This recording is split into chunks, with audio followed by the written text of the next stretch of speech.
Right bulletin లో breaking news చూస్తున్నాము. మధ్యప్రాచ్యంలో యుద్ధ మేఘాలు మరింత దిట్టంగా కమ్ముకున్నాయి.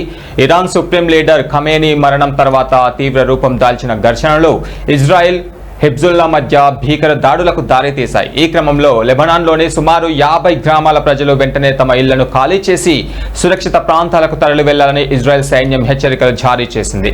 ఇక హిజ్బుల్లా ఉగ్రవాదులు తమ సైనిక కార్యకలాపాలను జనావాసాల నుంచి నిర్వహిస్తున్నారని, ఈ కారణంగా సామాన్య పౌరులకు ఎలాంటి ప్రాణ నష్టం జరగకూడదనే ఉద్దేశంతోనే ఈ ముందస్తు హెచ్చరికలు జారీ చేసినట్టుగా ఐడిఎఫ్ తెలిపింది.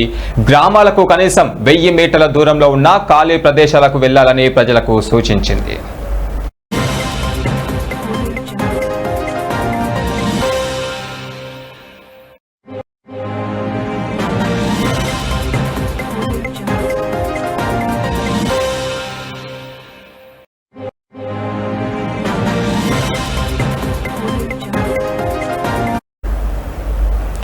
ఈ హెచ్చరికలు జారీ చేసిన కొద్దిసేపటికే ఇజ్రాయెల్ యుద్ధ విమానాలు లెబనాన్ పై విరుచుకుపడ్డాయి.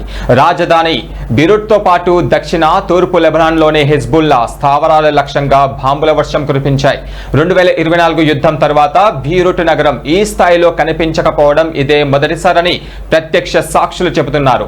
ఆపరేషన్ రోరింగ్ రాయన్ పేరుతో ఇజ్రాయెల్ ఈ దాడులను చేపట్టింది.